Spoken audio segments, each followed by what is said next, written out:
স্বাগত বন্ধুরা কারিকুরির তরফ থেকে। কারিকুরি আজকে দেখো এখানে 500 গ্রাম আমলকি নিয়েছে। তোমাদেরকে আমলকি দিয়ে একটা রেসিপি দেখানোর জন্য এই 500 গ্রাম আমলকি আমি ভালো করে জলে ধুয়ে নিচ্ছি। তো এবার এইগুলোকে আমি ধুয়ে নিয়ে এইভাবে একটু দাগ কেটে নিচ্ছি, ছুরি দিয়ে একটু দাগ কেটে নিচ্ছি যাতে আমার পরবর্তীকালে সুবিধা হয়।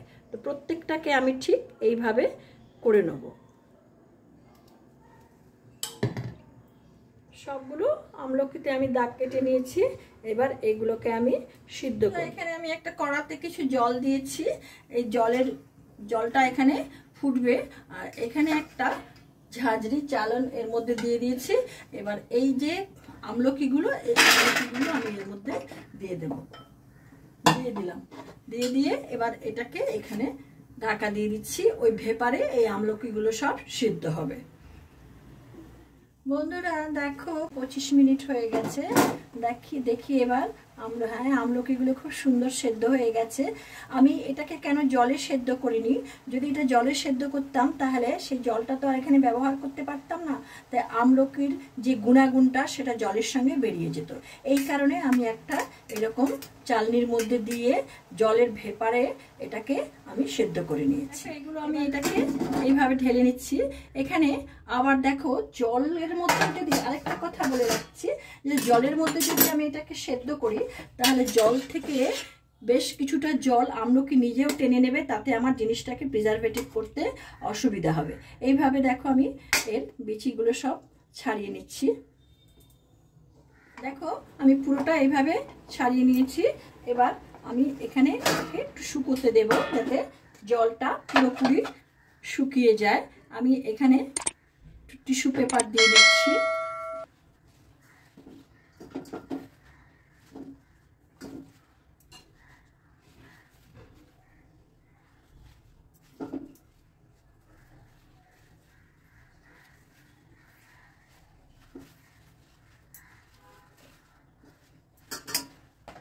এই টিস্যু পেপারের উপরে এগুলো আমি সব ঢেলে দিলাম। দিয়ে এটাকে আমি ঘন্টা 2 একটু রোদ্দুরে রেখে দেব। গ্যাসটা আবার আমি ধরিয়ে এখানে একটা প্যান বসিয়ে দিয়েছি। এখন এখানে আমি ভাজা মশলা তৈরি করব। আমি এই মশলাটা তৈরি করার জন্য এখানে নিয়েছি, দেখো এখানে নিয়েছি হাফ চা চামচ মেথি, 1 চা চামচ গোটা সর্ষে, 1 চা চামচ গোটা ধনে, 1 চা চামচ মৌরি, 1 চা চামচ গোটা জিরে, 1 চা চামচ কালো জিরে আর 1 চা চামচ তিল। আর কাঁচা লঙ্কাটা আমি পরে ব্যবহার করব। আর তার সাথে দিয়ে দেব 2 চা চামচ হলুদের গুঁড়ো। প্রথমে আমি এই গোটা ধনেটা এর মধ্যে দিয়ে দিচ্ছি, কারণ ধনে ভাজা হতে একটু বেশি সময় লাগে।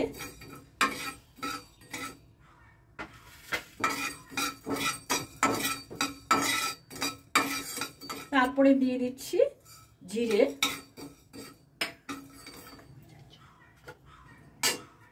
তারপরে দিয়ে দিচ্ছি মৌরি,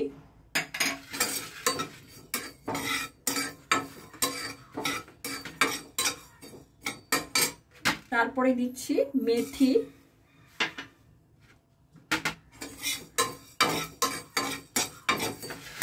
তারপরে দিয়ে দিচ্ছি কালো জিরে,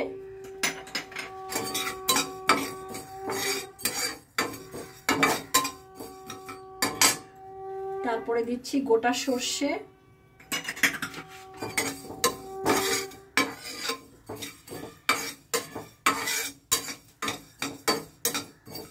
এগুলো আমার ভাজা হয়ে গেছে। এইগুলো ভাজা হয়ে গেলে তারপরে দিতে হবে তিল। আমি দিয়ে দিচ্ছি গোটা তিল, কারণ তিলটা খুব তাড়াতাড়ি ভাজা হয়ে যায়।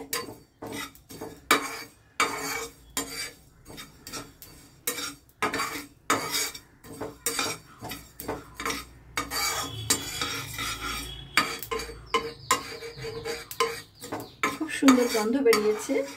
আমার সব মশলাগুলো ভাজা হয়ে গেছে। এই ভাজা মশলা এবং হলুদ গুঁড়ো একসঙ্গে মিক্সিতে গুঁড়ো করে নেব। বন্ধুরা ওভেনটাকে ধরিয়ে দিয়ে আমি তাতে একটা কড়া বসিয়ে দিয়েছি।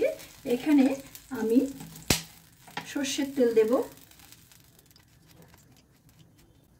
প্রায় 300 ml সর্ষের তেল আমি এখানে দিয়েছি। দেখো তেলটা গরম হয়ে গেছে, তেলটার সমস্ত ফেনা সেটা চলে গেছে, আর দেখো তেলের থেকে ধোঁয়া উঠছে। এবার আমি গ্যাসটাকে অফ করে দিচ্ছি।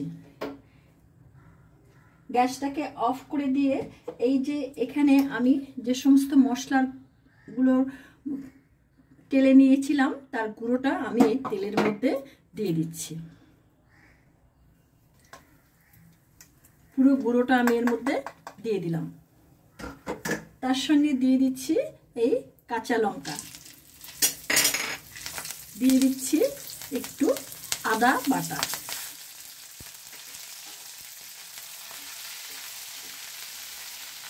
এবার দিয়ে দিচ্ছি 2 চা চামচ লাল কাশ্মীরি লঙ্কার গুঁড়ো, দিচ্ছি 2 চা চামচ লবণ, দিচ্ছি 50 গ্রাম চিনি।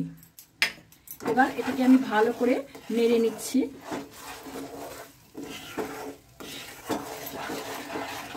ভালো করে এটাকে আমি নেড়ে মিশিয়ে নিচ্ছি।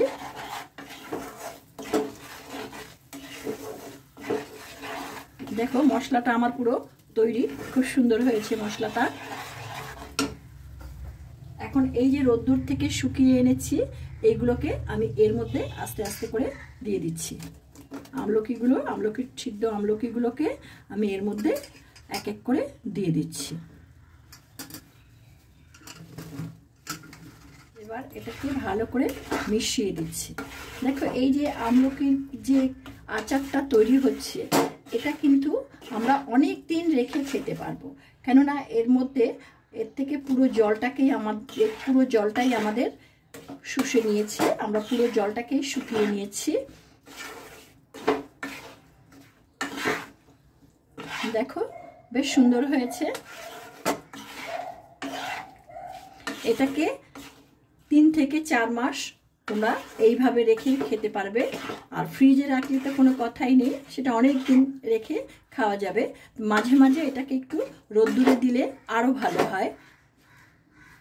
বন্ধুরা, হয়ে গেল আমার আমলকির আচার।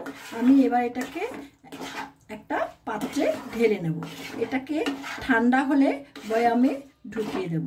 বন্ধুরা, আমি এটাকে একটা পাত্রে ঢেলে নিচ্ছি। দেখো বেশ সুন্দর হয়েছে। তো তোমরা তো দেখলে আমি আজকে এটাকে কিভাবে করেছি। তো আমার এই ভিডিওটা যদি তোমাদের ভালো লেগে থাকে তাহলে আমার এই ভিডিওটাকে তোমরা একটা লাইক করবে, বন্ধু বান্ধবদের সঙ্গে বেশি বেশি করে শেয়ার করবে।